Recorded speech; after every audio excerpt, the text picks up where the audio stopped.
Thomas Partey will be travelling to the US.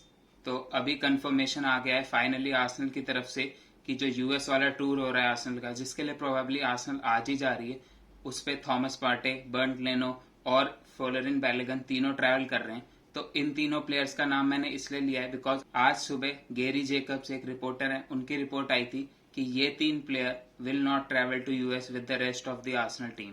तो किस लिए ट्रैवल नहीं करेंगे? तो बर्ंट लेनो का फुलम वाला मूव फाइनल होने वाला है थोड़े ही दिनों में। अभी नेगोशिएशन चल रही है क्लब के बीच में। Player wants to join Fulham और आर्सेनल भी उन्हें अब ऑफलोड करना चाहती है। तो बर्ंट लेनो शायद इसलिए नहीं जाने वाले थे। फोलेरिन बैलेगन, उनका भी एक लोन मूव हो सकता था प्रोबेबली फुलम के ही साथ, तो उनके भी चांस इसलिए कम लग रहे थे। बट थॉमस पार्टे वाली एक क्रिटिकल सिचुएशन थी बिकॉज हमने थॉमस पार्टे के रिगार्डिंग बहुत सारी रूमर्स देखी होंगी, आप लोगों ने भी रूमर्स देखी होंगी ट्विटर पे। सब स्पेक्यूलेशंस अलग अलग टाइप से बना रहे थे सारे फैंस। तो उसी चीज को एक बार डिस्कस कर लेते हैं। तो एक रिपोर्ट आई थी शायद 1 या 2 हफ्ते पहले कि एक प्रीमियर लीग स्टार को अरेस्ट किया गया है बारनेट से। बारनेट एक लंदन में जगह है जहां पर ज्यादातर नॉर्थ लंदन क्लब्स के प्लेयर रहते हैं। तो बताया गया था उस रिपोर्ट में कि 29 साल का वो स्टार है और वर्ल्ड कप जाने वाला है। उसको अरेस्ट किया गया on the allegations of rape. तो काफी सीरियस एलिगेशंस थे और उसी पे उस प्लेयर को अरेस्ट किया गया है। उसके बाद हमने जो देखा कि प्लेयर्स की लिस्ट निकाल ली भाई सारे फैंस ने कि कौन सा प्लेयर का प्रोफाइल फिट होता है, तो थॉमस पार्टे उनमें से एक थे। बाकी सारे प्लेयर्स क्लियर हो गए, आर्सेनल के भी स्पर्स के भी, क्योंकि उन सब की फोटोज देख ली सबने, ट्रेनिंग पे देख लिया। बट थॉमस पार्टे को ट्रेनिंग पे नहीं देखा। उन्होंने इप्सविच टाउन के अगेंस्ट जो आर्सेनल का एक प्रैक्टिस मैच हुआ था उसमें पार्ट लिया था, लेकिन उसके ही अगले दिन जब ये रिपोर्ट आई और आर्सेनल जर्मनी जाने वाली थी, तब थॉमस पार्टे उस जर्मनी टूर का हिस्सा नहीं थे और उसके रिगार्डिंग कोई क्लब की तरफ से स्टेटमेंट भी नहीं था कि थॉमस पार्टे क्यों हिस्सा नहीं है। तो सभी के डाउट्स एक तरीके से उसी तरफ जा रहे थे और मोस्ट प्रोबेबली होगा भी वही, but we can't say anything for certain. तो मोस्ट प्रोबेबली होगा भी वही या वही डाउट्स थे सबके। और आज जो रिपोर्ट आई सुबह उससे सब मतलब और डिसहार्टेंड हो गए।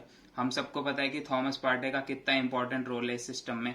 लाइक हमारी मिडफील्ड को एक तरीके से वही स्टील प्रोवाइड करते हैं, जो एक कंट्रोल हमारी मिडफील्ड का रहता है। अगर थॉमस पार्टे नहीं खेलते तो हमने देखा है लास्ट सीजन कि कितनी बार हमारी पूरी मिडफील्ड रन ओवर हो जाती है, या तो सिर्फ हम साइड पासेस खेलते रह जाते हैं, हम बिल्कुल प्रोग्रेस नहीं कर पाते हैं, प्रेस को रेजिस्ट नहीं कर पाते हैं उनके बिना।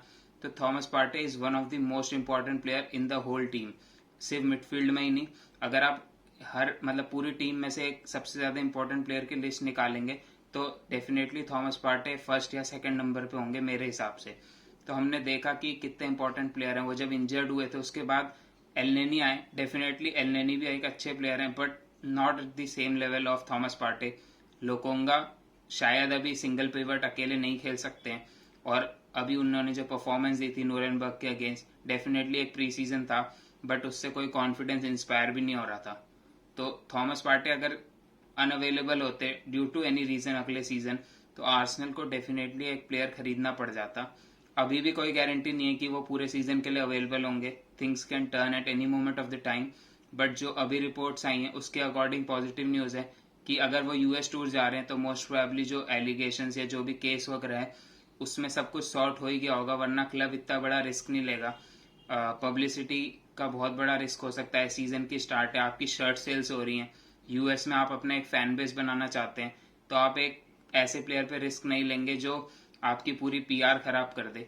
तो देखना रहेगा कि एग्जैक्ट क्या सिचुएशन निकल के आती है। अभी तो हमें शायद कुछ पता भी ना चले या हो सकता है कभी पता ना चले, क्योंकि कुछ मैंने ट्वीट्स देखे थे आईटी केस की तरफ से, मतलब कोई गारंटी नहीं है उनकी।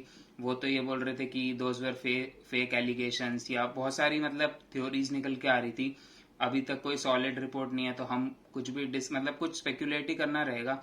हम कोई गारंटी से कुछ कह नहीं सकते और बिना गारंटी के बात बोलना, लाइक गलत कंक्लूजन्स निकालना is not a good thing. तो डेफिनेटली हम वो तो डिस्कस नहीं करें तो अच्छा है।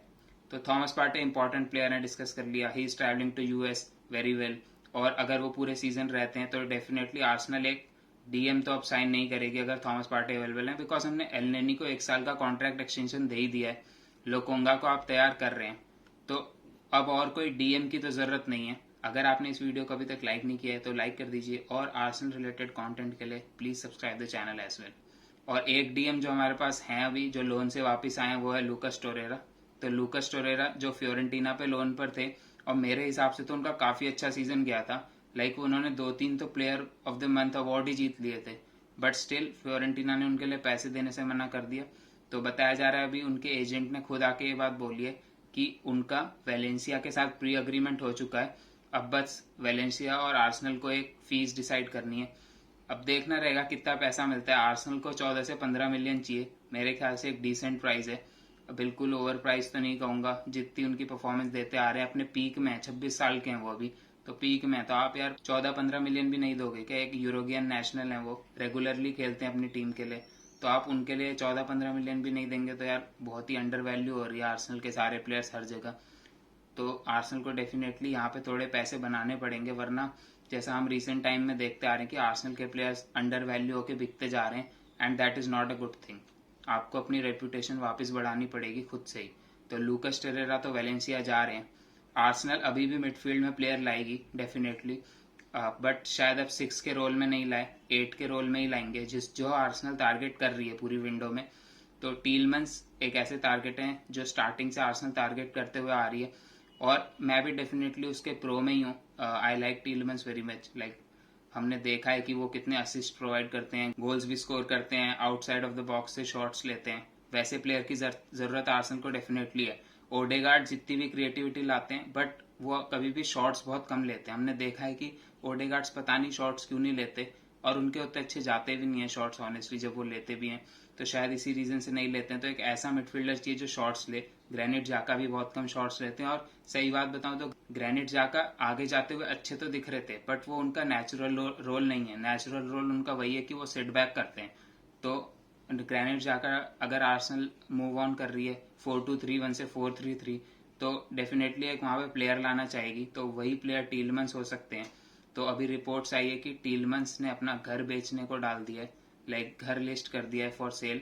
तो अगर घर बेच रहे हैं तो डेफिनेटली मूव तो कर ही रहे होंगे। तो यही स्पेक्यूलेशंस हैं फैंस की तरफ से।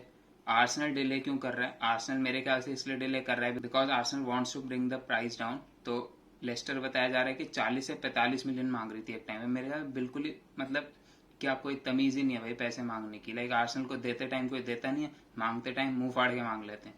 तो 40 से 45 मिलियन फॉर अ प्लेयर जिसका 1 ही साल का कॉन्ट्रैक्ट बचा है, और पिछले 1.5-2 सीजन से उनकी परफॉर्मेंस कुछ खास तो रही है नहीं, तो मेरे ख्याल से तो बहुत ओवर इन्फ्लेटेड प्राइस था। आर्सेनल 25 से 30 मिलियन देने को तैयार है, तो इसीलिए आर्सेनल वेटिंग गेम खेल रही है, क्योंकि प्लेयर के साथ कोई पर्सनल टर्म्स का इशू है नहीं।